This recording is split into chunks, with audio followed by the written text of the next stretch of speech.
Como ya probablemente sabemos, el principal objetivo de Einstein con sus teorías de relatividad, y enfatizo la palabra teorías, fue eliminar la bien conocida idea documentada de que hay una sustancia, el éter, que impregnaba todo y a todos en esta tierra, y fue fundamental al tratar de explicar la verdadera naturaleza de nuestra realidad. Esto fue obviamente no lo que los controladores de la élite querían, ya que el éter era, y todavía lo es, absolutamente libre para accederlo si alguien tuviera el equipo correcto. De paso, la palabra equipo también te incluye, a vos mismo. ¿Pero qué es el éter? Veamos su definición en el aunque usted no lo crea de Wikipedia. Según la ciencia antigua y medieval, el éter también era llamado la quinta esencia, lo que quiere decir el quinto elemento, y es el material que llena la región del universo arriba de la esfera terrestre. Desde que las nefastas divagaciones masónicas de Einstein fueron publicadas en 1905, la idea de un éter ha sido relegada al rincón negro y empolvado de la investigación histórica fallida, y subsecuentemente intencionalmente olvidada y suprimida. ¿O realmente lo fue? Por casualidad, el planeta donde vivimos se le llama Tierra, Earth en inglés, un anagrama para éter, ether en inglés. Pero ¿por qué los antiguos verían tan importante nombrar el lugar donde vivimos con algo que no existe? ¿Sabían que AOL, American Online, el precursor de los messengers, se llamó AIMNA, A-I-M-N-A, que significa Red de Arquitectura de Mensajería Inteligente del Éter, una arquitectura de redes propiedad de Ether Systems Incorporated? También extraño nombrar a una tecnología y compañía con algo que no existe.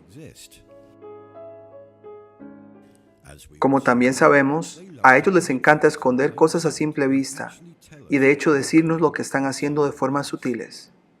Echemos un vistazo a la compañía de Internet más grande del mundo. Busquemos algo en Google. Esa misma. Exactamente desde la incepción de Google, este pedazo de información ha estado visible todo el tiempo, en toda búsqueda. ¿Pero qué quiere decir realmente? En el momento que le das la tecla Enter, tu búsqueda empieza su largo viaje a Silicon Valley y luego de regreso. Desde tu computadora, se envió a tu router o al enchufe de la pared. De ahí pasa a través de numerosos ISPs, servidores y rutas de redes nacionales, debajo del Océano Atlántico, a través de cables, a través de numerosos cables nuevamente, y termina en los servidores de Google en Silicon Valley. Y luego lo ordena en el indexado de trillones de documentos, encuentra millones de respuestas, las recolecta en orden, las empaqueta y las envía de regreso por todo el camino en medio segundo. Eso es como que muy impresionante y también como que muy improbable.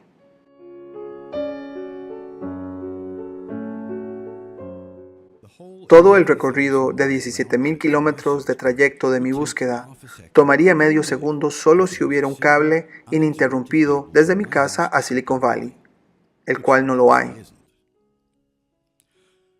Lo que la mayoría de personas piensan como yo lo hice, es que la razón por la que estas búsquedas regresan tan rápido es porque son previamente guardadas en el servidor ISP de tu área local. En realidad esa información solamente ha sido indexada por tu ISP local. De la misma manera como el catálogo de tu carnet de biblioteca, que te dice dónde encontrar el libro, no lo que está en él. Alguien podría argumentar que Google tiene un servicio nacional establecido en todos los países, por lo tanto se reducen los tiempos de transmisión. Pero intenta buscar un pequeño sitio independiente con un servidor local de un país al otro lado del mundo de tu casa. Todavía tomaría un segundo para un acceso completo.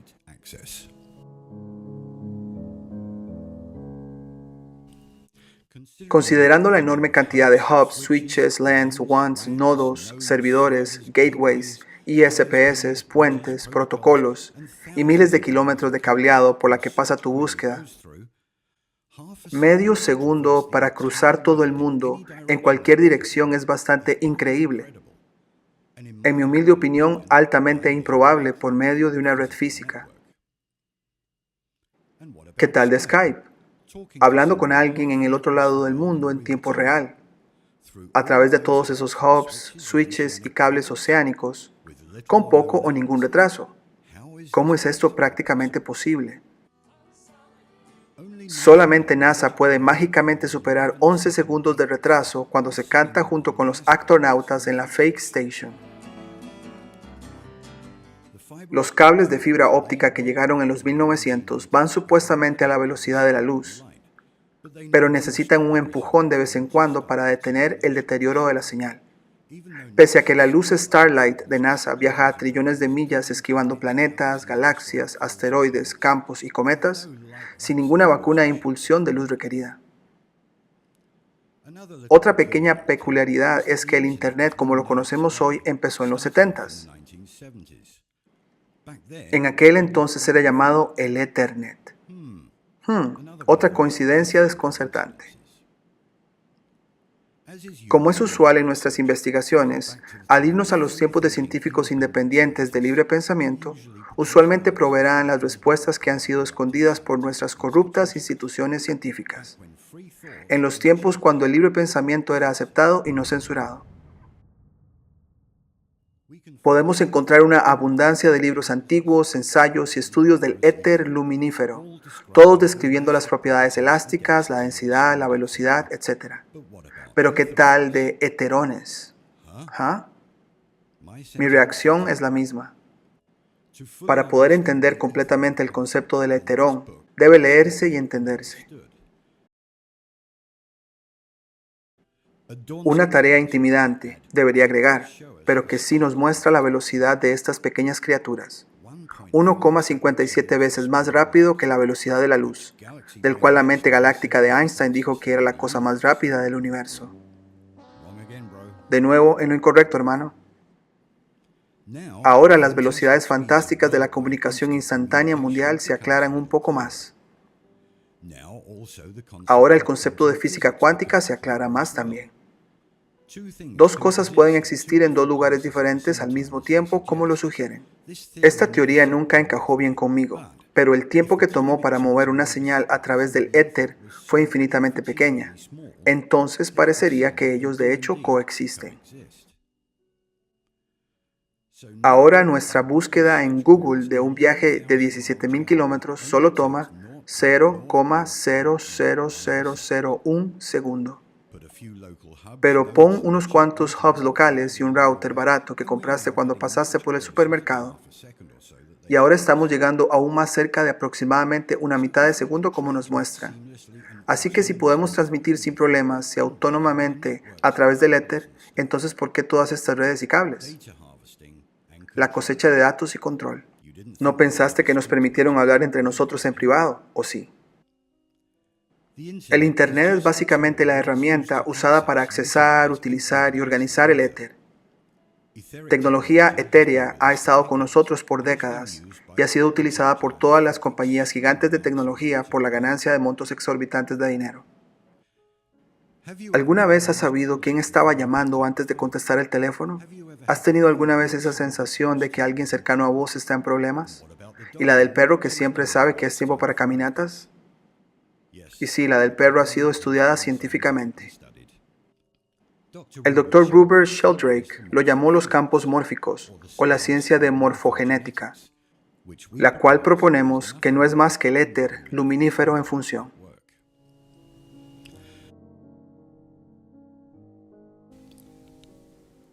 Piensen en esto.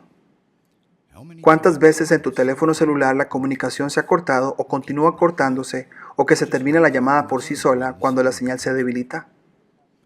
¿Cuántas veces pasa esto, a pesar de que estás hablando a tu pareja que está a 270 metros de donde estás? Aún así, al fondo estás haciendo un streaming de una película de alta definición 4K con audio Dolby de 6 canales en tu computadora sin ningún retraso y asombrosamente buena calidad. Tu teléfono está usando las antenas instaladas que vemos a nuestro alrededor. Tu router, sin embargo, está leyendo y escribiendo directamente al éter. La cantidad de datos para una simple llamada es apenas una fracción pequeña de la transferencia de datos necesaria para hacer un streaming de una película de alta resolución en tiempo real. Entonces, ¿por qué uno es muy bueno y el otro no tanto? Dos sistemas diferentes. Uno usa tecnología de radiofrecuencias y las redes físicas. El otro descaradamente usa el éter debajo de nuestras narices. Con la llegada de llamadas por medio de aplicaciones como Skype, WhatsApp, Viber, etc., vimos la transferencia gradual del servicio de comunicaciones basado en redes a las basadas en el éter. ¿Alguna vez notaste que si lograste una buena conexión en estas aplicaciones, la calidad fue mucho mejor que las antiguas llamadas telefónicas? A veces es como si la otra persona estuviera en la otra habitación. En esencia, o quinta esencia, sí lo están. Si las gigantes compañías de tecnología conocen de esto, ¿quién más sabe de esto? ¿Y quién más lo usa? ¿Alguna vez te preguntaste cómo la Agencia de Geología de Estados Unidos puede detectar los epicentros de sismos o terremotos en medio de lugares inhabitables? ¿O qué tal a miles de kilómetros fuera del océano? Con puntos exactos. ¿Dónde está esta vasta red integral de sensores de escala Richter que pueden detectar pequeños temblores en cualquier punto de nuestra vasta tierra verde plana y los enormes océanos? Estos eventos son directamente leídos directamente desde el éter con una tecnología que han mantenido muy bien escondida de nosotros. De regreso a la mente galáctica y su objetivo principal. Einstein era alabado como la mente científica más grande nunca vista, porque hizo todo como se le fue dicho por sus señores masónicos supremos, y descartó el éter real en favor de sus teorías psicológicas llenas de algarabía. Más para el placer de la élite adinerada que podía ahora hacer como lo han hecho con todos los recursos ricos y abundantes de energía libre de la Tierra. Podían venderlo.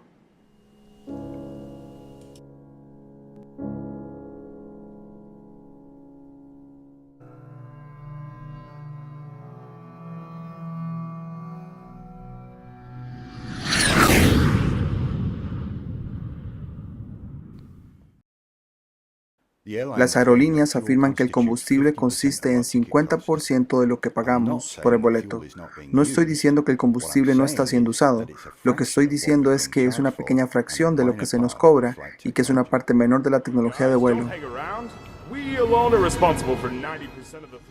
Afirmé en parte 1 que las manufactureras de motores dicen que el 90% del empuje viene del aire comprimido de derivación y no de la cámara de combustión. No soy el que lo dice, es la gente que diseña y hace estos motores de avión. Debe ser cierto entonces, ¿correcto? Sí y no. Vayamos al tema.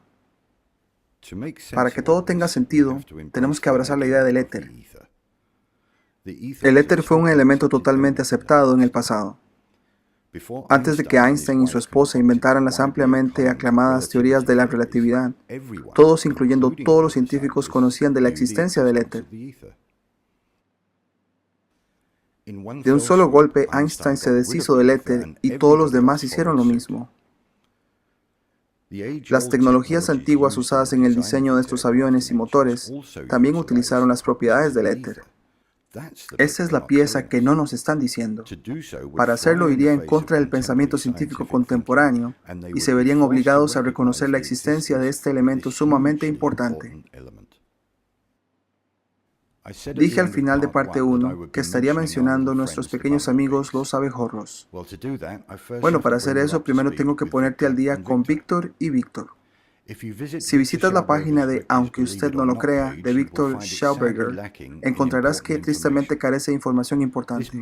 Este hombre fue un máster en el decodificar los secretos de la naturaleza, un escritor prolífico y muy adelantado a su tiempo. Sin embargo, los científicos oficiales escogieron ignorar su trabajo y etiquetarlo como demente. Solo este hecho debería arrojar una gran cantidad de banderas rojas con la gente. Este hombre dedicó su vida entera al estudio de la naturaleza y se le ocurrieron cosas realmente fascinantes. Propulsión de levitación a través del éter, una tecnología de implosión, solo para nombrar unas cuantas. Empecemos con tecnología de implosión, para mostrarles que él no estaba nada más inventando falsamente. Como verás en este video, el gas que ella está sosteniendo sería normalmente suficiente para hacer un gran agujero en la mano, pero no es así porque hay implosión en lugar de explosión. La fuerza va hacia adentro en lugar de ir hacia afuera. Es una tecnología de implosión. In 3, 2, 1. Juzgando por el volumen de la implosión, hubo una gran cantidad de energía creada suficiente para lastimarla. Pero aparte de una pequeña sacudida, ella se ve bien. El principal objeto de trabajo de Víctor fue con el agua, pero él postuló y demostró que esta tecnología funciona de la misma manera en otros medios. Uno de ellos es el aire o el éter. El aire es nuestro medio, el agua es para el pez, pero los dos están intrínsecamente encerrados juntos porque ambos medios se comportan de la misma manera cuando están coaccionados. Les recomiendo ver los links del trabajo de Víctor en la descripción. Estos patrones y propiedades son usados en toda la naturaleza, en el ambiente, en los árboles y arbustos, en las flores y animales. Básicamente toda la naturaleza se ajusta a estas reglas y Víctor lo entendió. Como mostré anteriormente, Víctor confirma que el usar la idea del vórtice en un avión literalmente se abrirá camino a través del éter en lugar de empujar contra las moléculas de aire. El principal enfoque de Schauberger aquí fue el principio de transformación de materia. Los elementos del aire, materia y gases particulares se convierten en este repulsor. Una parte escapa a través del rotador de anillo y la energía de radiación, nos dice él, la electricidad sintetizada es emitida a través del eje central. La repulsión crea una aspiradora biológica hacia el eje delante de él en el que el avión es absorbido.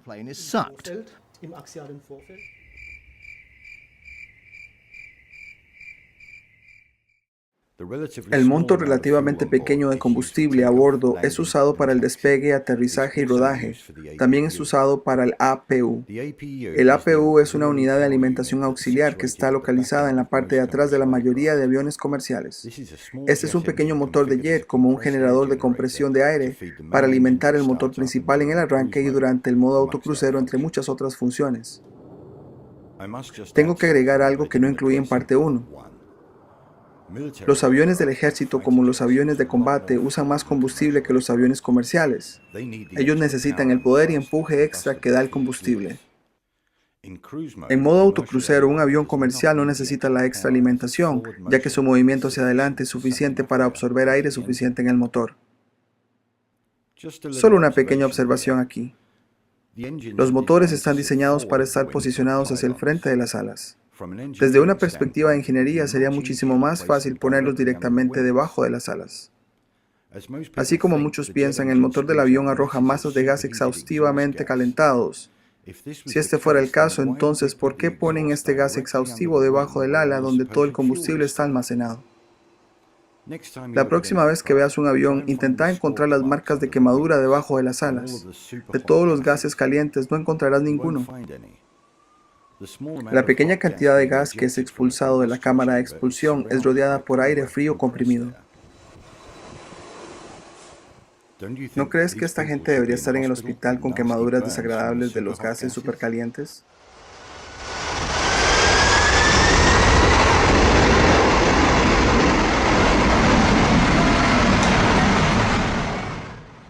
Antes que dejemos a Víctor número 1, echemos un vistazo a estos principios de vórtices en funcionamiento en tiempo real. Si pensás que sus principios son solo teorías, disfruta al ver esto.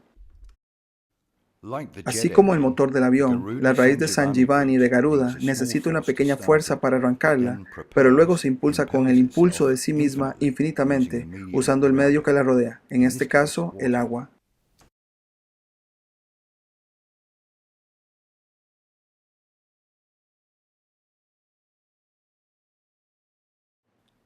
Pese a la fuerza hacia abajo de esa agua, la raíz se impulsa a sí misma incluso verticalmente, así como el motor de un avión hace a través del medio del éter. Hay mucho más que hablar de los principios de vórtice de Victor Schauberger y cómo las manufactureras de aviones utilizan las fuerzas naturales de la naturaleza para asistir los vuelos, pero no quiero que este video sea muy extenso. De nuevo, chequeen el trabajo de Victor por ustedes mismos y verán las conexiones. Turno para Víctor número 2. Víctor Grebennikov es menos conocido que Schauberger, pero su investigación y experimentación es igual de extensiva e importante. También él deriva su razonamiento de la naturaleza. Así que un hombre llamado Grebennikov de Rusia. Grebennikov fue científico tipo no convencional.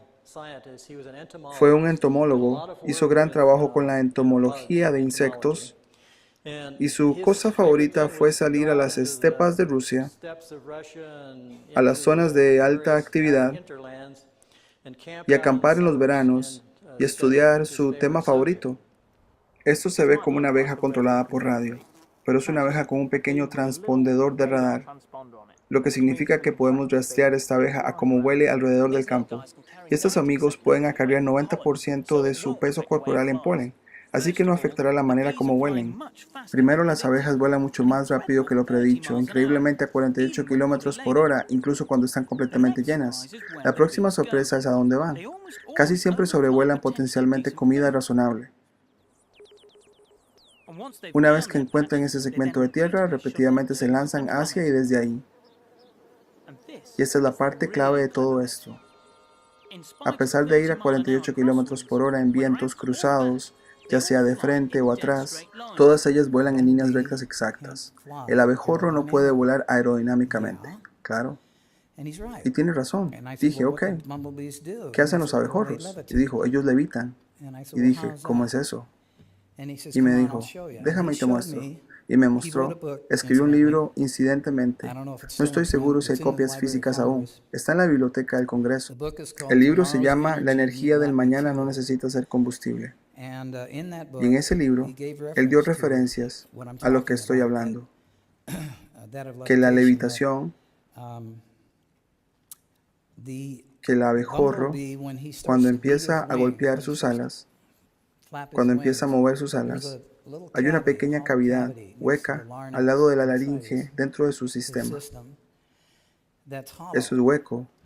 Y cuando golpea sus alas, empieza a resonar esta energía y va y viene. Muy similar al rasgueo de la guitarra en un lado de la habitación y golpeando el mismo acorde al otro lado de la habitación. O alguien haciendo un do muy alto y quebrando un cristal. Es la misma cosa, resonancia. Y dijo que lo que ellos hacen resuenan, y cuando resuenan, eventualmente alcanzan el residuo del campo alrededor de ellos. Y él me lo explicó de esta manera. Si la Tierra estuviera dando vueltas, pero si estuviera operando en una frecuencia de 8.5 Hz por segundo, y así de esta manera. Él dice que una vez que este enlace golpea esta frecuencia de resonancia de su alrededor, se convierte en un agente libre, crea una burbuja magnética alrededor de sí mismo y puede ir a cualquier lugar que quiera. Y le dije, eso no está en ningún libro de ciencias, y él me dijo, lo sé. Nunca lo verás ahí tampoco, pero eso es lo que pasa. Lo descubrirán algún día y lo traerán al conocimiento público. Tenemos una manera convencional de hacer las cosas y luego tenemos una manera natural de hacerlas. Y son totalmente diferentes, son diametralmente opuestas. Lo importante aquí son las abejas o abejorros. Así como escucharon, el abejorro no debería ser capaz de volar.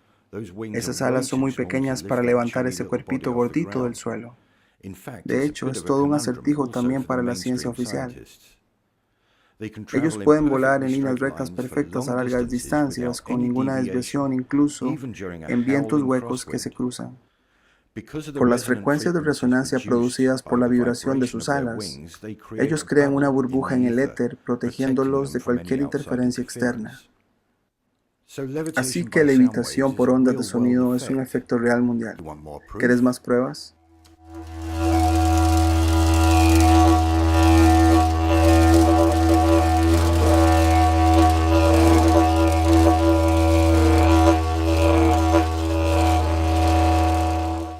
Con las mismas alas del insecto, estamos creando un fenómeno antigravedad bajo ciertas condiciones. Estas tecnologías son conocidas y usadas en la manufactura moderna de aviones hoy en día. El vórtice que es producido ayuda a las propiedades de elevación del avión. Esta es la razón por la que los motores están en la parte de adelante de las alas. Si estuvieran debajo de las alas, entonces el vórtice no haría su trabajo. Tiene que volar sobre y no debajo del ala. La próxima vez que vayas en avión, intenta escuchar el zumbido de los motores. Cambia de tono cuando cambia o descambia del modo autocrucero.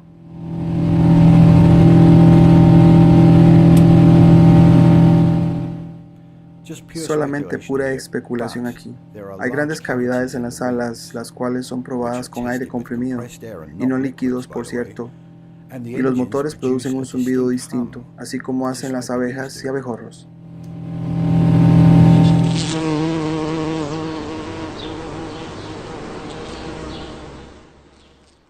Así que la historia de los dos Víctors aquí termina. Les recomiendo enormemente todos los videos en la descripción. Así podrán tener un mejor entendimiento de las fuerzas naturales que funcionan aquí. Como siempre, esto es nada más mis fascinaciones y son de ninguna manera definitivas, pero la evidencia científica y los efectos observables definitivamente respaldan la teoría. Dos caballeros altamente inteligentes, a los que la comunidad científica oficial les ha ignorado su investigación, pero las manufactureras usan encubiertamente la tecnología para volar sus aviones. Así que usualmente somos nosotros los consumidores que estamos perdiendo mientras estas grandes compañías están cosechando los beneficios financieros.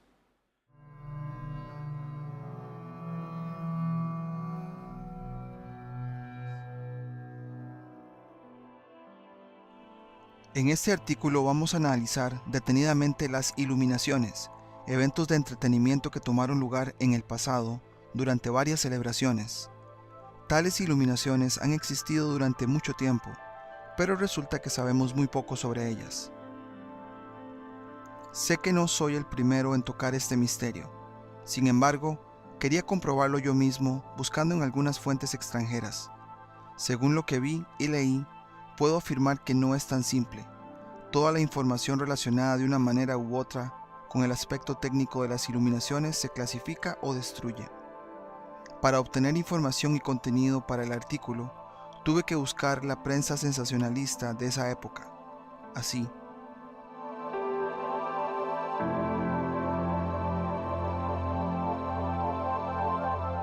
Afortunadamente, aún no ha sido censurado. Sin embargo, tales revistas de entretenimiento solo nos pueden dar una breve idea del problema, sin revelar ningún detalle, pero al menos nos dan una confirmación del hecho de que las iluminaciones realmente existieron, lo que se ve claramente en varias imágenes gráficas. También podemos concluir que todas estas iluminaciones no fueron el resultado de la combustión.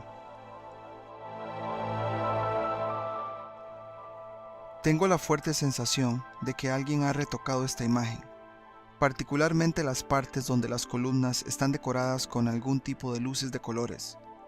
Es obvio que el uso del fuego está fuera de discusión, de lo contrario todo ardería, mientras que los incendios en esos días se temían no menos que la peste. Presten atención al hecho de que el año era 1745 en París. Esta imagen muestra el mismo lugar, pero en 1681. Las lámparas que cuelgan de los cables evidentemente no tienen velas en su interior. La luz que irradian es inusual y parece que toda la lámpara está brillando, en lugar de luces separadas. ¿Qué es? ¿El estilo de un artista? Veamos algunas otras imágenes. Esto es París de noche. El edificio está claramente decorado con algunas bolas. Algo también cuelga del árbol.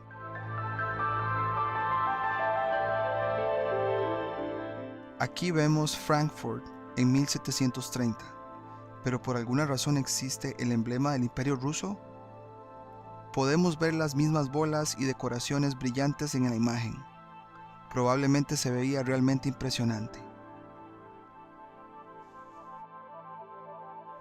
Nuevamente vemos algunas bolas colgando en el edificio. El hecho se vuelve irrefutable. También se ven algunos objetos con aspecto de coníferas en la imagen, pero hablaremos de ellos un poco más tarde. ¿Hay algún detalle que conecte todas estas imágenes, excluyendo el ambiente festivo? Por supuesto que lo hay. Es nuevamente el mismo condensador de éter, visto muchas veces en artículos anteriores. La imagen se aclara gradualmente. Veamos más allá. Incluso el globo volador irradia luz, iluminando algún tipo de decoración. N significa el emperador Napoleón. La luz evidentemente no es el resultado de la combustión. ¡Wow! Todo el obelisco está decorado con luces. El obelisco en sí parece real. El poste parado cerca, con una persona que trepa, se asemeja al lustre de Chizevsky. Aparentemente era un aparato para la curación y sanación con energía. ¿A dónde lleva un voltaje de ionización tan alto? La imagen fue pintada claramente no por un ingeniero, por lo que es difícil llegar a una conclusión. Lo más probable es que el obelisco ilumine y amplifique el brillo. Esta es una iluminación a gran escala en Versalles. Como pueden ver, hay muchos floreros brillantes alrededor de la fuente. Si miras esta fuente ahora, no la reconocerás. Ahora casi no hay jarrones ahí. Una vez más, vemos una especie de lustres Chizevsky, pero esta vez colgando y de pie. Presten atención a la escala de las construcciones en comparación con la altura de las personas. La estructura central y todas las lámparas son obviamente reales, mientras que las plantas a los lados de la imagen son probablemente una ficción artística. Mirando la luz de esas lámparas con aspecto de coníferas, no tengo duda de que es una energía eléctrica. De manera similar a las imágenes anteriores, la luz no proviene de tomas individuales, sino de todo el dispositivo, donde la concentración del campo eléctrico es la más alta. Además, presten atención a la esfera luminosa en la parte superior de la estructura. La prensa sensacionalista francesa del siglo XIX tiene anuncios de algunos artefactos interesantes a la venta. Afortunadamente para nosotros, nadie descubrió censurar la prensa sensacionalista, donde se ofrecen estos artículos como lámparas de iglesia. ¿Cómo funcionan? En los archivos correspondientes del siglo XIX, pueden encontrar las descripciones técnicas más detalladas de las lámparas de gas, desde las primitivas hasta las más avanzadas de la época, con todos los esquemas y planos necesarios. Sin embargo, no encontrarás nada relacionado con estas lámparas de iglesia, que probablemente se iluminan cuando se colocan en un campo eléctrico, generado por una construcción doméstica, o por algún dispositivo oculto en su interior. No es sorprendente, dado que se pueden encontrar cúpulas en casi todas partes, incluidos templos, iglesias e incluso casas comunes. Las lámparas utilizadas en las iluminaciones urbanas festivas eran versiones más grandes de las lámparas de la iglesia. El fuego representado sobre las lámparas es probablemente la culpa de un artista. Es imposible alimentar todas estas lámparas con mezcla de combustión, teniendo en cuenta la escala y la cuestión de seguridad contra incendios. Un hecho interesante, tales festivales de iluminación solían organizarse cada Navidad. Los informes detallados sobre los gastos de tesorería relacionados con estos festivales desde 1870 se pueden encontrar en forma digital. Posteriormente los árboles de hierro fueron reemplazados por coníferas, y las luces se cambiaron a lámparas incandescentes y luego a LED. Este se ve increíble. Presten atención a la forma de los condensadores de éter sobre las columnas centrales. Esta construcción solía funcionar de manera constante, solo estaba ligeramente decorada para el festival de iluminación. Lo que ves detrás es decoración.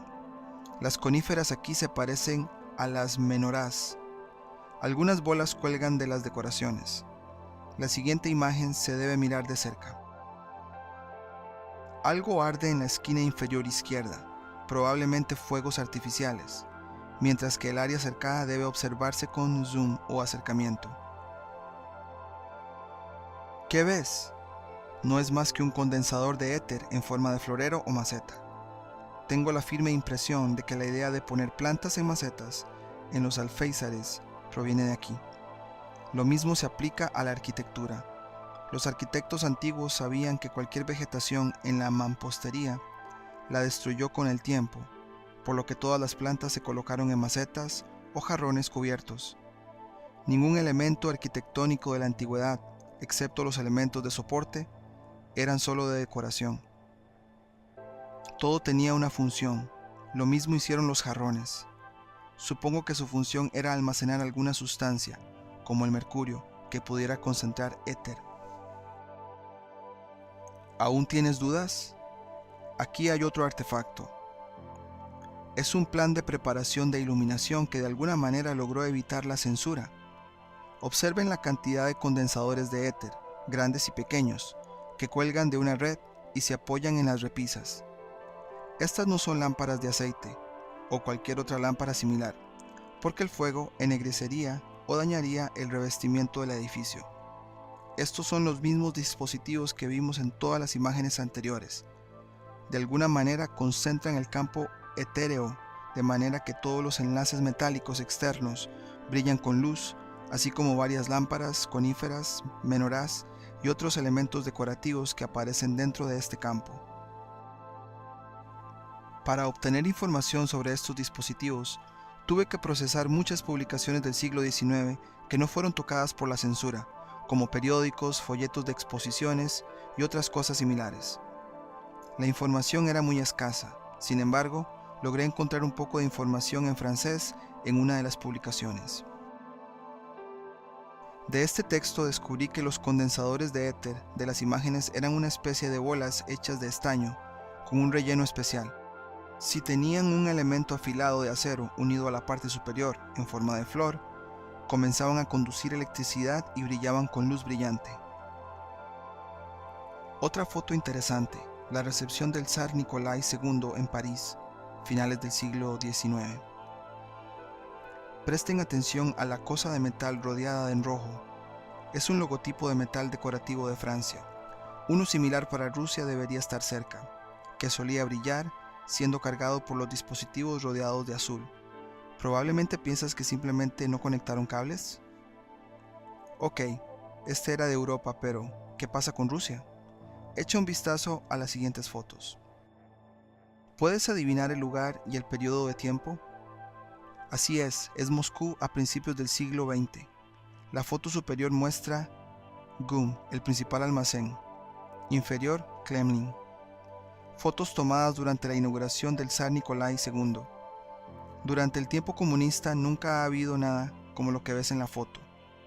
Una pregunta simple: ¿cuánta potencia debería tener una central eléctrica para proporcionarle toda la electricidad si un metro en funcionamiento de línea de luz tomara 4 bombillas de 25 vatios cada una? Si supieras algo de las centrales eléctricas en Moscú de esa época, la respuesta sería que no había centrales eléctricas con suficiente potencia para hacerlo. Es el mismo tipo de iluminación alimentado por alguna fuente artificial externa. Todo se hizo con la ayuda de condensadores de éter, de forma gratuita. Los bolcheviques lo destruyeron todo con un propósito, por orden de una élite mundial. Incluso no hay necesidad de poner lámparas en las torres del Kremlin. Si tienen uniones metálicas en el interior, todo lo que tienes que hacer es crear un campo eléctrico de suficiente potencia para iluminarlos. Entonces, todas estas iluminaciones, templos, dispositivos técnicos como los tranvías inalámbricos, son el resultado del mismo proceso natural llamado electricidad atmosférica. Lo creas o no, es tu elección, pero la cantidad de hechos y documentos sobre este tema se ha vuelto demasiado considerable como para ignorarlo. La última imagen para la conclusión.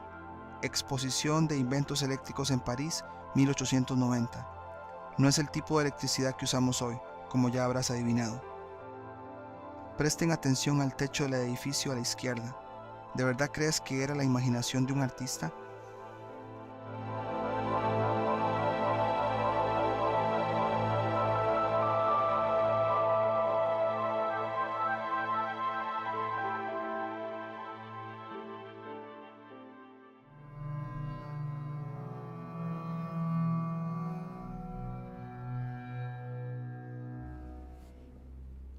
Hola buscadores de la verdad, y gracias por la sintonía. El fuego de San Telmo es un fenómeno no muy común que sucede en condiciones específicas, generalmente en objetos puntiagudos en el mar, como las puntas de mástiles en barcos. Aquí les tengo la explicación al estilo, aunque usted no lo crea, solo para tener la versión oficial del por qué y cómo ocurre este fenómeno. Así como otros investigadores buscadores de la verdad, la inundación de lodo, Tartaria y la ajustada nueva línea del tiempo ha conectado muchos puntos y cosas que realmente están empezando a tener un mejor sentido. A nivel personal, estas nuevas vías de investigación han consolidado muchas de las llamadas teorías de conspiración que he estado investigando durante los últimos 5 años, y el panorama general se ha vuelto mucho más grande. La evidencia de edificaciones y estructuras que usan energía atmosférica libre es ahora abrumadora. Aquí les presento unas cuantas de las antenas que aprovechaban esta energía, la cual toda está alrededor de nosotros en el éter. También hay fotos históricas que muestran esta energía al ser usada a veces en maneras de entretenimiento y poco comunes. Así como la mayoría de nosotros, investigadores novatos en el tema, nuestra experiencia descansa en diferentes campos y no necesariamente en ciencia. Así que el contenido de este video es en el mejor de los casos especulación educada y en el peor de los casos conjeturas sin educación. Dicho esto, con una mente despierta y pasión por la reeducación, parece que estamos llegando más cerca de la verdad que los mismos historiadores oficiales que están estancados en el paradigma de tenemos que creer en los libros de texto. Un video publicado recientemente por el youtuber Flat Earth British Sub realmente me llamó la atención y estaba seguro que había visto algo similar de muy atrás en la escuela. Esta energía se cosecha del éter. Esto es ahora evidencia abrumadora. Pero ¿para qué propósito todavía continúa sin ser muy claro? Energía libre, energía de sanación, valor nutricional, vibraciones inspiracionales. La lista es larga y aún así decepcionantemente incompleta. Pero cuando más descubrimos sobre el éter y por qué Einstein tuvo que deshacerse de él en un estilo masónico con sus teorías de la relatividad, en la que su esposa lo ayudó a escribir, así como ustedes, más se hace evidente que el éter es el eslabón perdido, por así decirlo, que nos une a todos de alguna manera. En este video verás la posible sincronización del fuego de San Telmo, pero también escuchen los sonidos. Como músico reconozco los armónicos que están siendo generados aquí. El sonido, a como lo conocemos, es una parte integral del misterio que rodea toda esta investigación.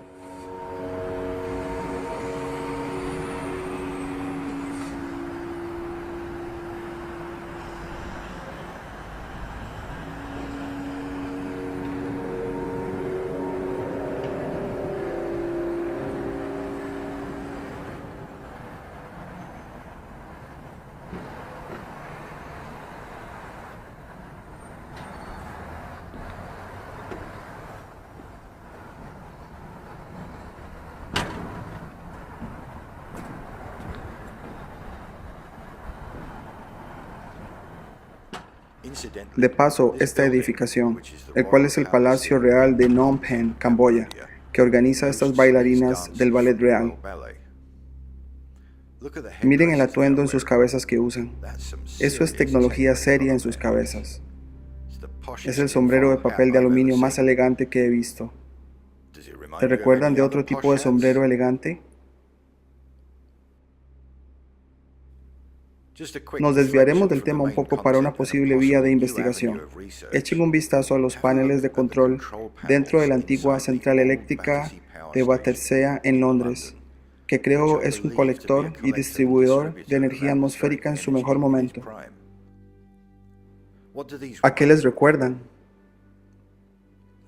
Estos tal vez ecualizadores gráficos para afinar las frecuencias de resonancia. Solo estoy especulando aquí, pero tal vez valga la pena seguir en otro video. ¿Podría el fuego de San Telmo ser una manifestación natural de esta energía atmosférica? Mi humilde investigación me dice que sí. Sabemos que para cosechar energía tenemos que ir hacia arriba. Cuanto mayor sea la antena, mayor será el voltaje. Todas las estructuras que utilizan esta energía en absoluto. Las torres de la iglesia y las catedrales, las cúpulas y las torres de los edificios, las antenas de los rascacielos, etcétera, etcétera. Esto tiene sentido cuando vemos el fuego de San Telmo, porque ocurren objetos puntiagudos a gran altura, por ejemplo los mástiles de los barcos que navegan en el mar u océano salado. La naturaleza electromagnética de nuestro mundo necesita agua salada para funcionar. Al igual que una batería antigua, el medio en el que se obtiene la carga es primordial. Algunos funcionan mejor que otros, pero es un hecho bien conocido que el agua salada es un buen conductor de electricidad. ¿De dónde viene esta fuente de poder gratuita e inagotable? ¿Quién sabe? La comunidad de Sí Señor con bata blanca, llamados científicos, pueden ignorar cualquier pregunta incómoda sobre este tema, porque su viejo compañero Einstein y su señora eliminaron el medio en el que se manifiesta el poder. No sé ustedes, pero esto me parece que la atmósfera se está cargando. Pero oye, yo qué sé, tengo letras después de mi nombre. Solo una rápida observación. ¿Alguna vez has notado que cuando un rayo golpea estos receptores de energía en edificios altos es más fuerte, más grueso y más duradero que un rayo normal? ¿Coincidencia? Yo creo que no. Echemos un vistazo a uno de los edificios más icónicos en Nueva York, The Empire State. Este hermoso edificio del viejo mundo es de la más alta calidad. La placa original en el vestíbulo fue reemplazada en la década de 1970 debido a una renovación. Originalmente declaraba que este edificio suministraba energía a 7 estados.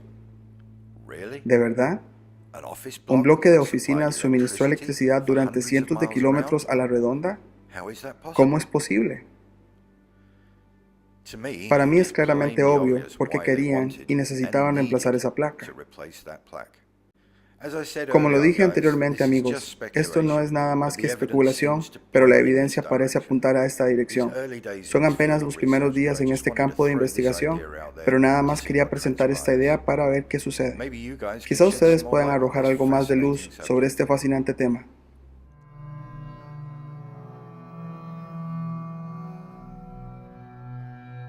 Hoy les traemos otro doblaje del canal Spacebusters del que hemos hablado en el pasado. Ellos han tocado temas en videos pasados, por ejemplo uno del fuego de San Telmo, donde nos hablan de dos cosas. Nos hablan del edificio del Empire State, que es un edificio muy icónico en la ciudad de Nueva York, pero donde se evidencia que la placa que existía antes decía o revelaba que ese edificio fue como una fuente de distribución de energía para muchos estados en ese país. Luego también vimos cómo muestran video de lo que viene siendo la antigua central eléctrica en Londres. Y una de las cosas que nos llamó mucho la atención es que lo comparan a un ecualizador. Para los que pues conocen de esos temas de música o de sonidos, el ecualizador es como si fuera una manera de cambiar, darle variaciones a las frecuencias para que suenen de una manera distinta. Entonces pareciera que también lo hacen así con la electricidad. Quiero hablarles de este video que se llama The National Ether Grid, que viene siendo lo que vemos como postes de alta tensión que transportan cables eléctricos. La proposición que ellos hacen tiene mucho sentido del por qué todavía están ahí, por qué todavía siguen recorriendo nuestras montañas, y cuando hacen construcciones nuevas no los reemplazan, sino más bien siguen construyendo con otro tipo de sistema pero debajo del suelo, ¿no? Entonces, sin más preámbulos, vámonos al doblaje. Aquí en el Reino Unido utilizamos mucha electricidad, pero podría sorprenderte de dónde proviene parte de ella. Hay bastante rechazo por parte de las personas que no quieren grandes molinos de viento construidos cerca de sus casas, y con toda razón. Son ruidosos, feos, matan miles de pájaros y no son muy efectivos en días sin viento. Y cuando hace demasiado viento, tienen que apagarlos para que no se rompan.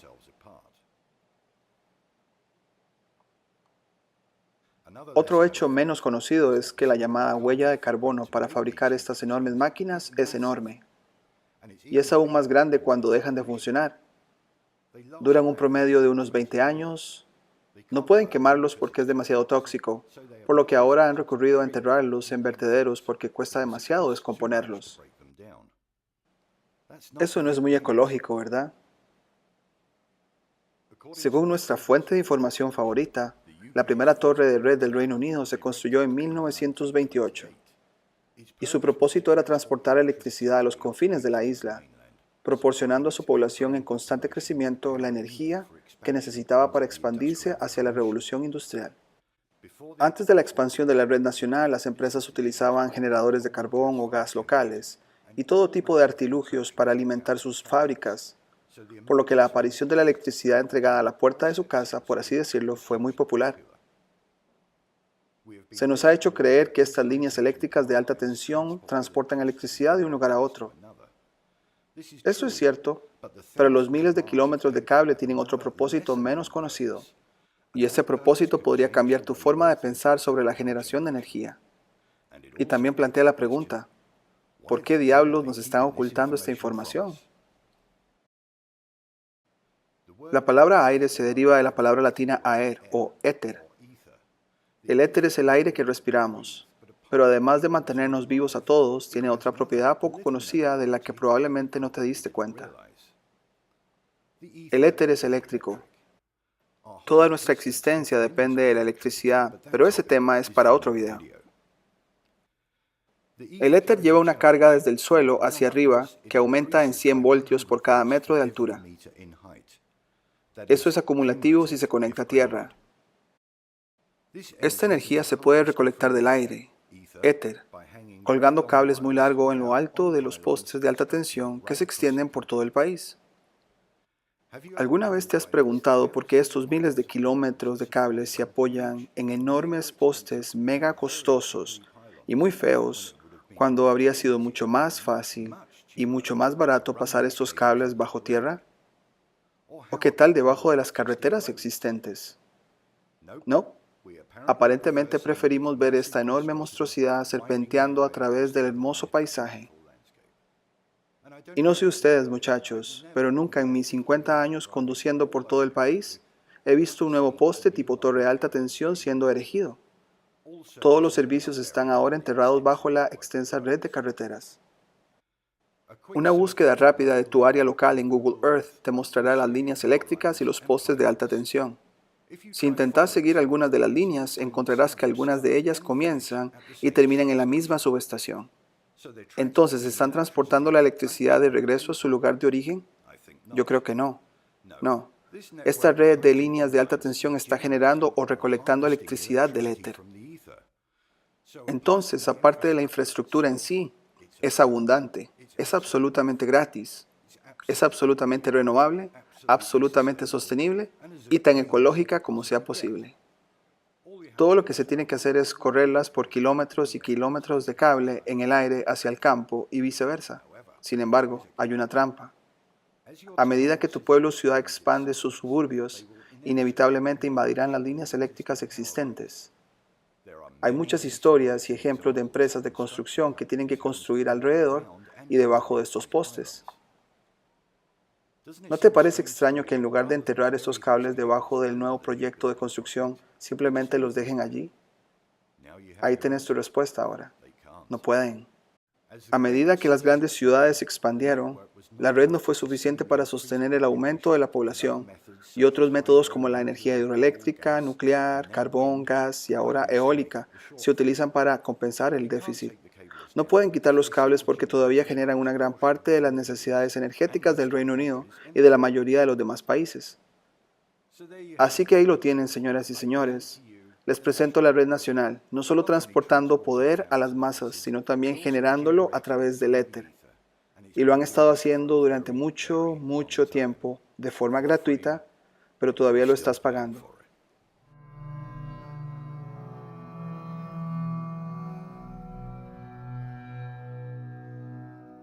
Hoy queríamos darle seguimiento a un video que publicamos hace aproximadamente unos 2 meses, que se llamaba La red que cosecha energía del éter. Obviamente traté de ampliar o investigar más y me encontré con un canal de YouTube muy bueno de habla inglesa que se llama Rimstar.org.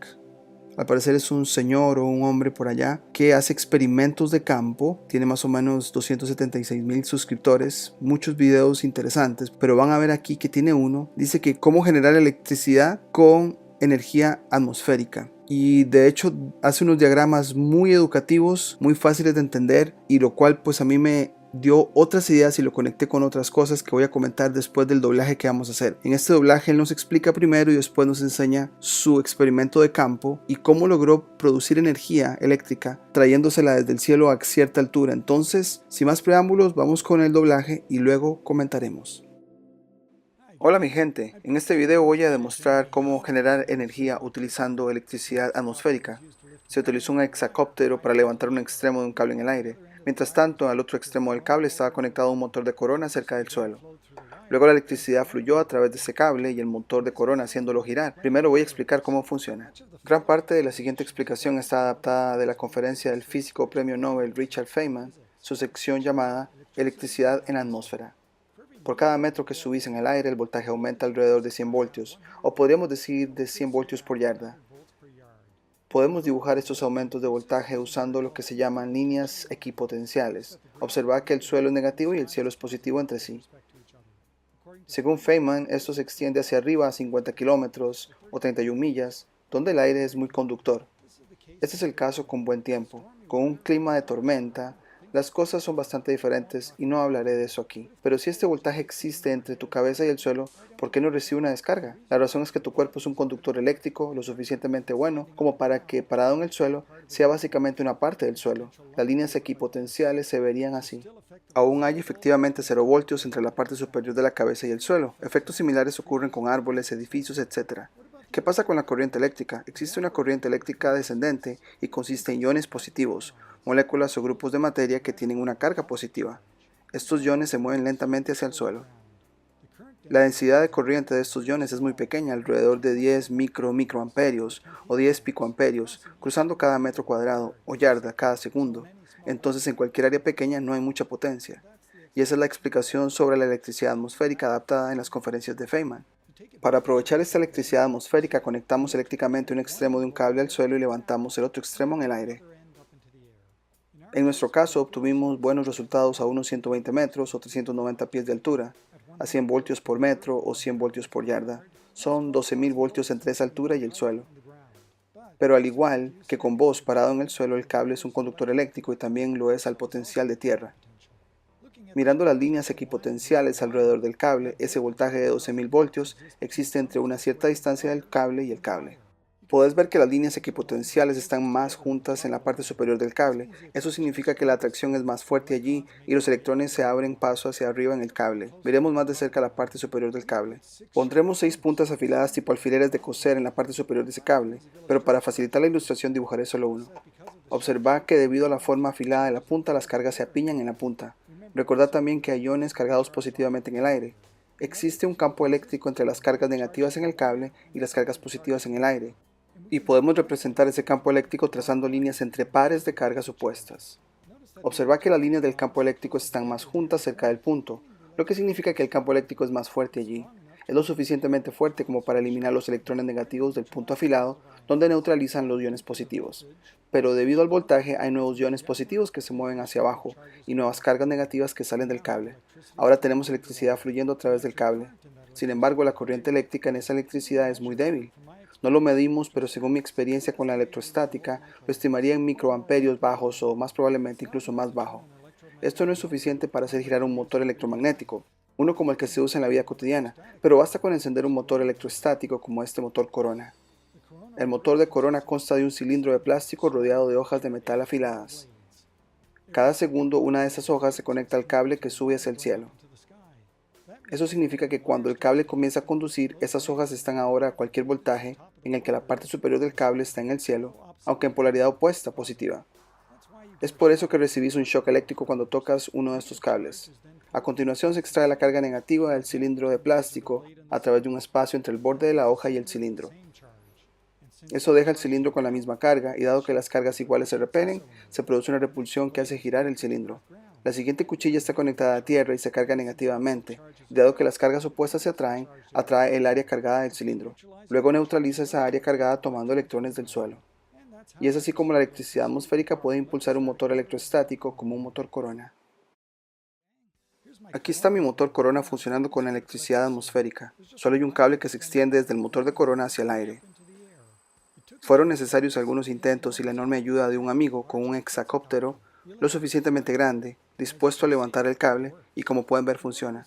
El motor se llama motor de corona y es un tipo de motor electrostático. La electricidad atmosférica no es lo suficientemente potente para hacer funcionar un motor electromagnético del tipo que encontrás todos los días. Un cable está conectado desde la Tierra a un lado del motor de corona. El otro cable está conectado al otro lado del motor de corona y sube al cielo a unos 120 metros o 390 pies de altura. El extremo superior del alambre va a 6 puntas afiladas hechas tipo alfileres de coser. Un hilo de pescar de unos 4 metros o 13 pies de largo va desde allí hasta el hexacóptero. Eso es para minimizar o eliminar cualquier efecto que el hexacóptero pueda tener sobre la electricidad atmosférica. Fueron necesarios un par de viajes a grandes campos para solucionar todos los problemas. Aquí estamos configurando el primer viaje, comenzando con el motor de corona.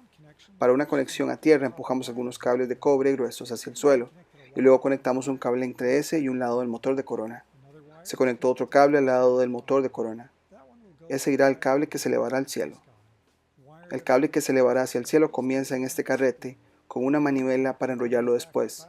El siguiente paso fue conectar el otro extremo de esa bobina de alambre a la parte puntiaguda.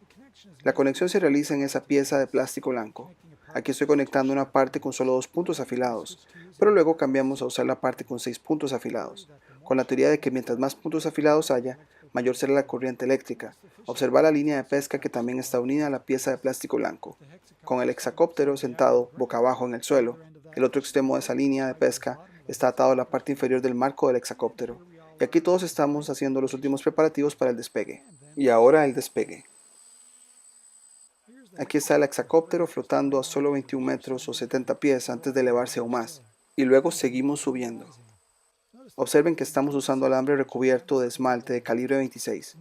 Para cumplir con las pautas de seguridad aquí en Ottawa, Canadá, el hexacóptero ha sido programado para no superar los 90 metros o 300 pies, que alcanza probablemente en menos de un minuto. Una vez que el hexacóptero está flotando a unos 90 metros o 300 pies, conecto el otro extremo de ese carrete de cable al cable que había conectado antes a un lado del motor de corona. Pueden ver que todavía queda mucho cable en el carrete. El cilindro del motor de corona debería empezar a girar, pero no lo hace. Intento varios ajustes, sin embargo recibo descargas cuando toco las partes de alto voltaje. Un motor de corona de tipo molinete más pequeño podría girar con este voltaje y carga, pero no con este grande. Intentamos 4 intentos en total antes de que se descarguen todas las baterías de repuesto del hexacóptero y lo damos por terminado. Para el segundo viaje colocamos el motor de corona en una caja de plástico para alejar del suelo las piezas de alto voltaje. El primer intento es con un cable aislado de plástico esta vez. Para mejorar la conexión a tierra, vierto agua alrededor del cable de tierra, humedeciendo el suelo. Incluso me uso a mí mismo como parte del suelo. Pero en el primer y segundo intento, y con todos los ajustes y toqueteos, el cilindro del motor de corona todavía no gira. Aquí está el tercer intento antes del despegue. Observen que estamos usando la parte de 6 puntas de la parte superior del cable para estos intentos. Además, el cable con aislamiento de plástico resultó tener solo 70 metros o 230 pies de largo, por lo que cambiamos de nuevo el cable con aislamiento de esmalte. Pero poco después del despegue tenemos una ruptura en una conexión en el carrete. En el cuarto intento y con nuestro último juego de baterías funciona.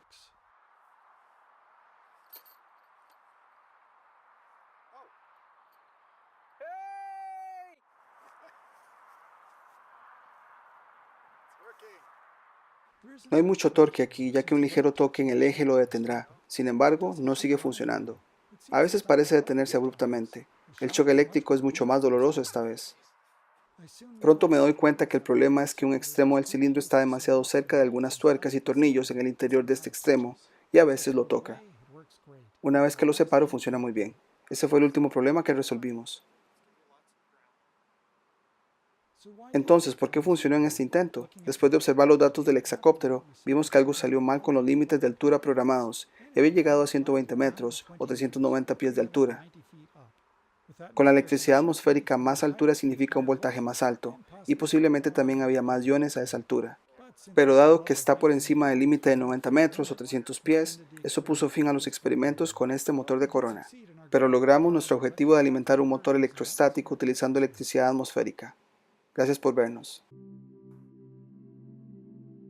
Después de mirar este video, creo que nos quedó muy claro el proceso de lograr capturar la energía eléctrica a cierta altura, teniendo pues las dos polaridades, pero comentaré en la parte que me llamó más la atención. Nuestro youtuber dice en una parte pero luego cambiamos a usar la parte con 6 puntos afilados o puntiagudos, con la teoría de que mientras más puntos afilados haya o puntiagudos haya, mayor será la corriente eléctrica. Hace poco nos encontramos un artículo de este sitio al que le hemos hecho también doblajes en el pasado.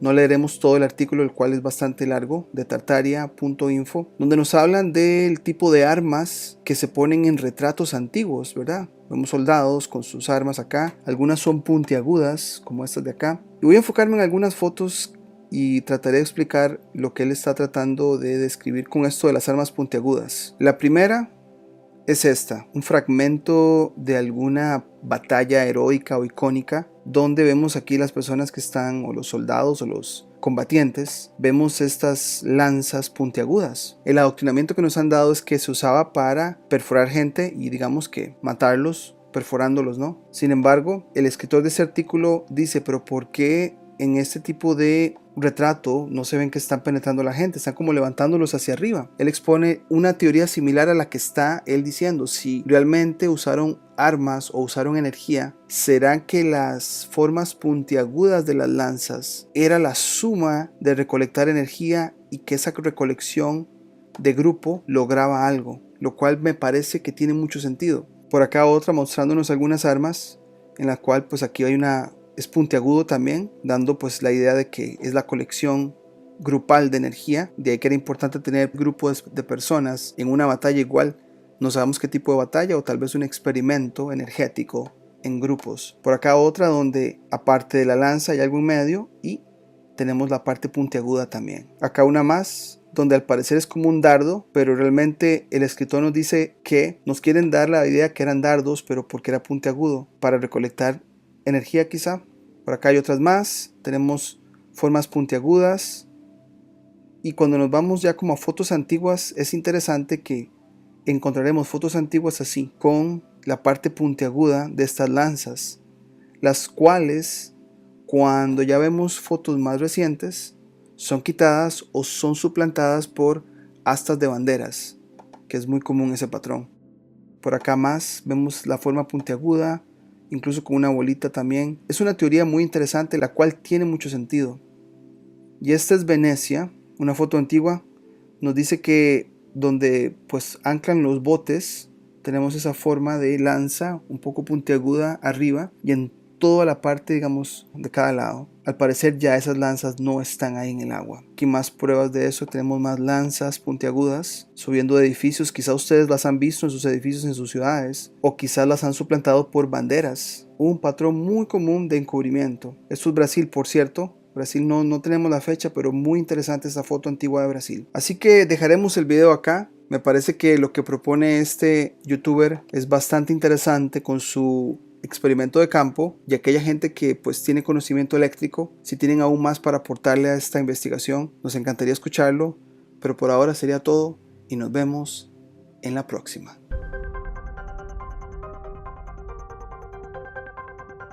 Si te gustó el contenido del canal, no olvides suscribirte, darle campanita para notificaciones, darle me gusta, comentar o compartir. Hasta la próxima.